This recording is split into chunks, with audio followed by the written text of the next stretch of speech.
Olá, meus alunos! Terminamos a unidade 2 e estamos iniciando a unidade 3 hoje. O que nós vimos na anterior? Nós vimos modelagem, entidade e relacionamento. Mas nós precisamos também formalizar os dados numa modelagem lógica. E é através do modelo relacional que nós vamos fazer isso. O modelo entidade e relacionamento era só você modelar os dados conceitualmente, sem nos preocuparmos como que isso vai estar fisicamente, tá certo? Então vamos lá. O modelo relacional ele foi criado por Code em 1970, enquanto o modelo entidade e relacionamento foi criado por Shen, tá? Teve uma grande aceitação comercial a partir de meados da década de 80, de 1980. Então, a aceitação comercial é porque todas as atividades comerciais, em geral, utilizam o modelo relacional para modelar os dados. A grande aceitação está na simplicidade dos conceitos básicos e o poder dos operadores de manipulação. Então, vocês vão ver que o conjunto de conceitos inerentes ao modelo relacional é bem menor que o modelo entidade e relacionamento, tá? Então, o modelo relacional, ele inclui estruturas para a relação. Então, o que é entidade no modelo entidade e relacionamento passa a ser relação no relacional, tá? O atributo do entidade e relacionamento é atributo no relacional. O domínio é quando você, lá no entidade e relacionamento, a gente definia lá, por exemplo, o código do funcionário. Só que a gente não diz lá no entidade e relacionamento que ele tem que ser um inteiro, ou que tem que ser um número, ou que tem que ser um caractere. Aqui já nós temos que definir qual é o domínio que aquele atributo pertence, tá? Chave primária é o conceito de chave, lá, atributo dominante, lá do determinante, lá do entidade e relacionamento. E chave estrangeira, vocês vão ver que ela é estrangeira numa relação, mas ela é uma chave primária em outra relação. Daí nós temos os operadores de união, interseção, diferença, seleção, projeção, junção, divisão, que eles manipulam os conjuntos, né, conjuntos de dados, que é formalizado na teoria dos conjuntos, por isso que existe a álgebra relacional, que vocês vão ter um material que vocês podem ler na plataforma. E temos que fazer o quê? Restrições de domínio, né, integridade de domínio, de entidade e referencial. Mas vamos ver o que é cada coisa dessa. Qual é a estrutura básica do modelo relacional? Estrutura básica é relação. E uma relação ela é formada de atributos, né? A1, A2, AN, de domínios, tá?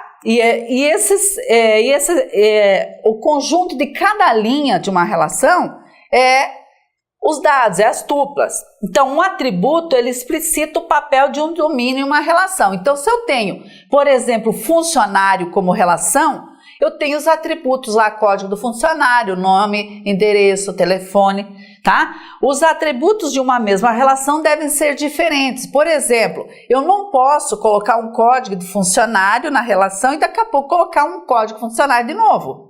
Né? Eles têm que ser diferentes. Se eu tenho um código do funcionário que é, por exemplo, chefe, eu tenho que colocar com um nome diferente. Um ou vários atributos identificam uma relação, chave primária. Então, por exemplo, consulta, né, que relaciona o médico com o paciente. Eu posso ter o código do médico, o código do paciente e a data como atributo-chave, tá?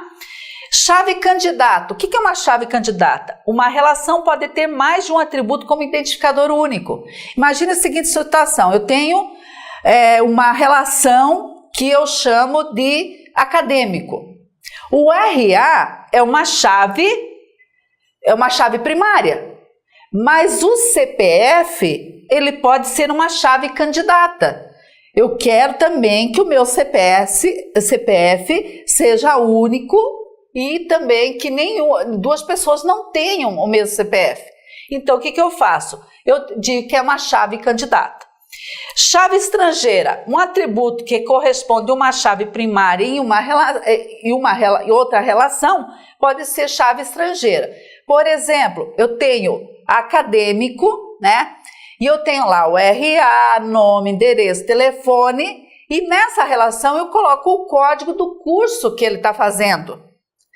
O código do curso é uma chave estrangeira em funcionário, em acadêmico, mas ela é chave primária lá na relação curso, tá? Através dessa chave eu vou saber de quem é o curso do aluno. E a tupla, ela é composta dos atributos com seus valores. E que esses valores respondem ao seu domínio, tá? Então veja aqui um exemplo, ó. Eu tenho um tipo planta, que tem um código do tipo, tem uma descrição, tá? Aqui são os atributos dessa relação. Eu tenho a chave primária, que é o código do tipo, e aqui eu tenho as tuplas, que são os valores que eu estou relacionando. Então veja, aqui eu tenho o código do tipo 0101, que é erva. Eu tenho o 0035, que é uma árvore. Eu tenho o 0987, que é um arbusto, certo? Então, todos os atributos que descrevem tipo de planta. Agora, eu tenho aqui uma planta que diz aqui que eu tenho o código da planta, os outros atributos que ela tem e o código do tipo. Então, por exemplo, o 0101. Se eu voltar aqui, 0101 é o quê? É uma erva. Então, eu sei que aquela planta de 330 é uma erva por conta que o código é 0101, tá? E esse aqui, então, como é código do tipo, ele é uma chave estrangeira em planta, mas ela vai ser chave primária em tipo da planta, tá? Tipos de atributos e o domínio. Então, cada domínio são os domínios, cada atributo pertence a um domínio. A mesma coisa se vocês fossem fazer um programinha de computação lá numa determinada linguagem e vocês definissem que o i lá é 2 pontos integer. O que eu estou dizendo quando eu faço isso? Estou dizendo que i pertence ao conjunto dos inteiros. Quando eu faço isso daqui, ó, eu tenho aqui os domínios de cada atributo que eu tenho. Por exemplo, se eu tenho o código do funcionário e digo que é um número, cada código que for entrar, eles pertencem ao domínio lá dos inteiros. Representa o conjunto de valores atômicos admissíveis dos atributos, desculpa. Definição: todo valor de uma n tupla pertence a um domínio. Então, cada valor aqui pertence a um domínio. Dois valores só podem ser comparados se definidos sobre o mesmo domínio, né? Por exemplo, o telefone pertence ao domínio dos inteiros. Agora imagine a seguinte situação. Se eu voltar aqui um pouquinho, veja, eu tenho o código do tipo aqui, tá? Esse código do tipo, ele pertence a um domínio. Quando eu definir o tipo aqui, se eu definir que aqui seria inteiro, quando eu for criar a planta com o código T, eu tenho que colocar também por inteiro. Porque como que eu vou comparar o código do tipo de planta com o código do tipo lá do tipo da planta para poder trazer o nome do tipo? Tem que pertencer ao mesmo domínio. Tem que ser dos inteiros. Eu não posso comparar valores de inteiro com valores de caracteres, tá? Valores de atributos são normalmente requeridos para ser atômicos, isso é, indivisível. Valores de atributo multivalorados não são atômicos. O que acontece? Eu tenho valores, por exemplo, endereço. Se eu pegar o endereço e não dividir o endereço, ele vai ser um multivalorado. Então, eu preciso passar aqueles valores para ser atômico. Então, valor de atributo composto também não são atômicos, tá? O valor especial nulo é um membro de todo o domínio. Vocês vão ver, quando vocês forem fazer alguma implementação, que todo domínio pertence ao valor nulo. Enquanto eu não conheço um determinado valor, ele fica sem valor, tá? Mas não quer dizer que é um valor igual a zero. É a ausência de valor, porque é nulo lá. Então, o valor nulo causa complicações na definição de muitas operações, tá? Se caso a gente não fazer o devido tratamento. Esquema de relação, veja, eu tenho um esquema planta, que tem código da planta, nome, descrição e código T. O esquema da relação, ele vai ter os atributos, ó, atributo 1, atributo 2, atributo N. Então, eu tenho 4 atributos aqui para esse esquema planta. Então, uma planta, ela possui todo um esquema que envolve os atributos e os domínios que pertencem a esse esquema. O que é um esquema relacional? Conjunto de relações semanticamente ligadas por seus domínios de definição. Então vejam só, quando eu tenho o modelo entidade e relacionamento que vocês aprenderam, né? Criei o meu esquema entidade e relacionamento. O que acontece? Quando você pega uma aplicação, controle acadêmico, e cria todas as entidades, todos os relacionamentos, atributos, o que vai acontecer? Você tem um esquema, entidade e relacionamento para aquela aplicação. Quando você vem para o modelo relacional, você cria as relações, chave primária, chave estrangeira, todas as relações, os atributos, os domínios. Quando você faz toda essa criação, o que vai acontecer? Você tem um esquema relacional para o controle acadêmico. Então, a representação, se eu olhasse lá para o modelo entidade e relacionamento, todas as entidades de relacionamento, e eu venho para o relacional e passo isso para o relacional, eu tenho o significado mesmo, mas eu estou representando um esquema relacional, porque ele considera os atributos e os relacionamentos e todos os conceitos do modelo relacional. O conceito de relação permite ao mesmo tempo representar uma entidade e uma relação semântica, que seria o relacionamento. Então, o que é relacionamento no entidade e relacionamento, dependendo da situação, ele vira relação no relacional. Isso vai ser o que a gente vai ver na próxima aula, tá? A gente vai ver como que nós mapeamos do entidade de relacionamento para o relacional. Restrições de integridade. Nós temos restrições de domínio, que corresponde ao quê? Diz respeito ao controle sintático e semântico de um dado e faz referência ao tipo de definição do domínio.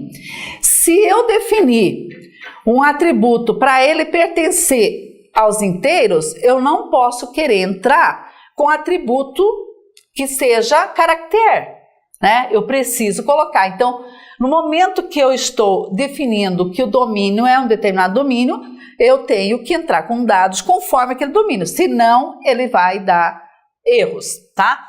Restrições de entidade. Valores de chave primária devem ser únicos e não nulos.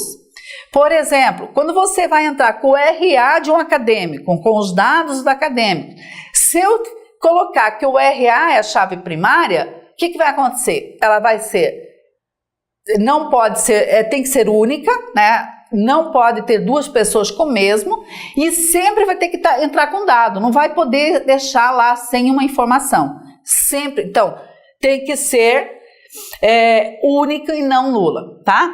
E referencial, quando valores de atributo-chave estrangeira e os valores de atributo-chave primária devem ser correspondentes. O que acontece? Eu vou comparar o valor de uma chave estrangeira com o valor de chave primária, tem que corresponder e tem que pertencer ao mesmo domínio, tá?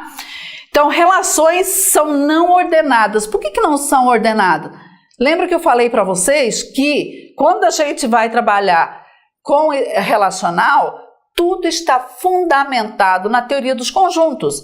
Como está fundamentado matematicamente na teoria dos conjuntos, as não são ordenadas, mas nós temos comandos na linguagem, que depois nós vamos ver, que permite que a gente ordene, tá?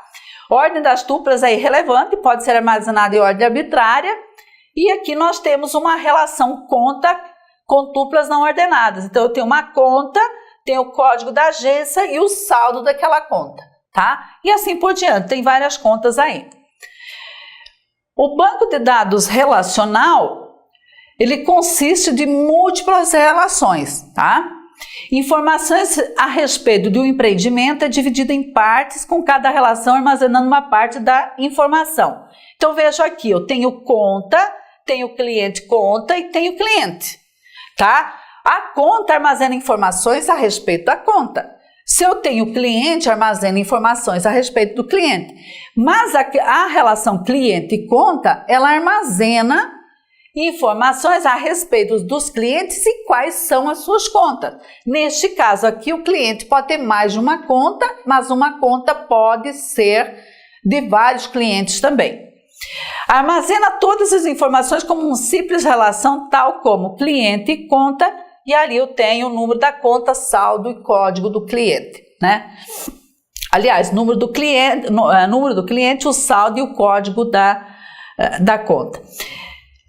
Pode resultar em repetição de informação e a necessidade de valores nulos. Aqui eu falo da teoria de normalização, que trata de projetar esquemas relacionais.